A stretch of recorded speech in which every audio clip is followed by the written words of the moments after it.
Assalamualaikum warahmatullahi wabarakatuh. Kami dari kelompok 3 akan mempresentasikan materi dengan judul obligasi.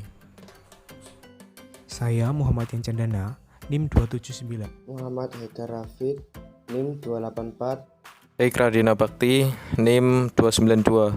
Saya Rizko Prasetyo dengan NIM 297. Saya Mustika Nur Astuti dengan NIM 306. Pengertian obligasi dan kode obligasi. Obligasi dapat diartikan sebagai utang. Obligasi dapat didefinisikan sebagai utang jangka panjang yang akan dibayar kembali pada saat jatuh tempo dengan bunga yang tetap jika ada. Dari definisi ini dapat dimengerti bahwa obligasi adalah suatu utang atau kewajiban jangka panjang, sedang utang jangka pendek disebut dengan bil. Nilai utang dari obligasi akan dibayarkan pada saat jatuh temponya. Nilai utang dari obligasi ini dinyatakan di dalam surat utangnya. Obligasi mempunyai jatuh tempo, berarti mempunyai lama waktu pelunasannya yang sudah ditentukan. Bunga dari obligasi adalah tetap, misalnya 14% setahun, jika ada dan sudah ditentukan. Karena obligasi membayar bunga yang besarnya tetap, maka obligasi dikenal juga sebagai sekuritas pendapatan tetap. Walaupun kebanyakan obligasi memberikan bunga tetap, ada juga obligasi yang tidak membayar bunga. Selanjutnya yaitu obligasi seri dan term. Yang pertama yaitu obligasi seri. Obligasi seri adalah suatu kelompok obligasi yang obligasi-obligasinya akan jatuh tempo beruntun, yaitu satu atau lebih obligasi akan jatuh tempo periode berikutnya setelah satu atau lebih obligasi lainnya jatuh tempo. Misal setiap 1 tahun, 2 tahun, dan seterusnya. Sedangkan yang kedua yaitu obligasi term. Obligasi termin adalah obligasi-obligasi yang jatuh tempo bersamaan waktunya. Misalnya adalah obligasi yang diterbitkan oleh Bank BP pada tahun 2003 dengan kode BABP01XXBFTW. Obligasi ini jatuh tempo bersamaan pada tanggal 25 April 2006. Selanjutnya yakni macam-macam obligasi. Yang pertama, obligasi pemerintah. Pemerintah juga membutuhkan dana untuk pembangunan negara. Salah satunya adalah dengan meminjam jangka panjang pada masyarakat. Surat utang pemerintah ini disebut dengan SUN atau surat utang negara, atau juga umumnya dikenal dengan nama obligasi pemerintah. Yang kedua, ORI atau obligasi retail Indonesia. ORI adalah obligasi yang diterbitkan negara dan dijual kepada perseorangan khusus warga negara Indonesia melalui agen penjual, yaitu bank atau lembaga keuangan yang ditunjuk. Yang ketiga, municipal bond. Municipal bond adalah obligasi yang dikeluarkan oleh pemerintah daerah seperti misalnya pemerintah provinsi, kota, dan kabupaten. Yang keempat, obligasi perusahaan. Obligasi perusahaan adalah surat utang jangka panjang yang dikeluarkan oleh perusahaan swasta dengan nilai utang akan dibayarkan kembali pada saat jatuh tempo. Yang kelima, zero coupon bonds. Obligasi ini adalah obligasi yang tidak membayar kupon sama sekali dan harus ditawarkan dengan harga yang jauh lebih rendah daripada nominalnya. Yang terakhir, obligasi dengan bunga mengambang. Dengan obligasi suku bunga mengambang, besarnya kupon yang dibayarkan disesuaikan dengan perkembangan suku bunga di pasar obligasi. Seperti halnya saham, obligasi juga diperdagangkan di Bursa Efek Indonesia. Transaksi obligasi dapat dilakukan melalui agen penjual yang ditunjuk. Agen penjual adalah perusahaan, bank, atau perusahaan efek yang ditunjuk untuk melakukan penjualan obligasi kepada investor pada saat penerbitan obligasi, baik oleh perusahaan maupun pemerintah yang disebut pasar perdana. Investasi dapat membeli atau menjual obligasi di pasar sekunder. Perdagangan obligasi di bursa dilakukan menggunakan sistem transaksi yang ada di Bursa Efek Indonesia, yaitu Fixed Income Trading Systems atau disingkat dengan FITS, melalui anggota bursa yang telah memasang sistem tersebut. Investor yang ingin membeli atau menjual obligasi di bursa terlebih dahulu harus menghubungi anggota bursa yang memiliki sistem FITS. Setelah membuka rekening efek di anggota bursa, investor dapat menyampaikan order beli atau jual beli anggota bursa yang dipilih. Selanjutnya, anggota bursa akan meneruskan order investor tersebut ke dalam sistem FITS. Transaksi terjadi apabila terdapat penawaran jual atau beli pada harga yang sesuai. Nilai obligasi. Nilai obligasi dibagi menjadi 3. Yang pertama yakni nilai maturity adalah nilai jatuh tempo atau nilai yang dijanjikan akan dibayar pada saat obligasi jatuh tempo. Yang kedua nilai pasar. Nilai jual obligasi yang terdaftar di pasar modal pada saat tertentu, itu pengertian nilai pasar. Yang terakhir yakni nilai intrinsik, disebut juga nilai fundamental atau nilai sesungguhnya dari suatu obligasi. Adalah perkiraan nilai sebenarnya dari suatu obligasi. F. Likuiditas obligasi. Likuiditas atau disebut juga dengan marketability dari suatu obligasi menunjukkan seberapa cepat investor dapat menjual obligasinya tanpa harus mengorbankan harga obligasinya. Salah satu pengukuran dari likuiditas obligasi adalah rentan permintaan penawaran yang menunjukkan perbedaan antara nilai permintaan tertinggi investor mau menjual dan penawaran terendah dari dealer mau membeli hasil obligasi. Obligasi jika dilihat dari sisi perusahaan merupakan hutang perusahaan kepada investor. Sedangkan jika dilihat dari sisi investor, obligasi perusahaan merupakan klaim dari kreditur kepada emitmen dan bukan klaim kepemilikan seperti saham biasa. Resiko yang terkandung akan mempengaruhi tingkat return yang diharapkan oleh investor yang dikenal dengan yield obligasi. Yield atau imbal hasil obligasi merupakan return yang diperoleh investor dari menginvestasikan sejumlah dananya pada suatu obligasi. Obligasi yang memiliki risiko lebih besar cenderung akan mendapatkan yield yang lebih besar bila dibandingkan dengan obligasi yang memiliki risiko lebih rendah.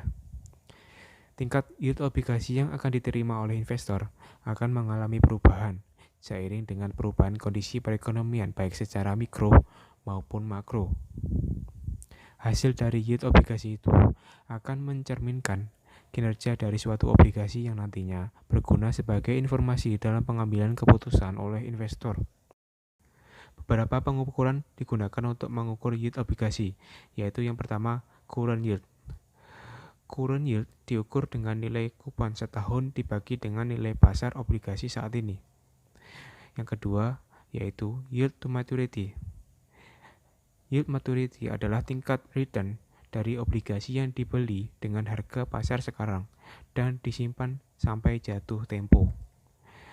Dan yang ketiga adalah yield to call.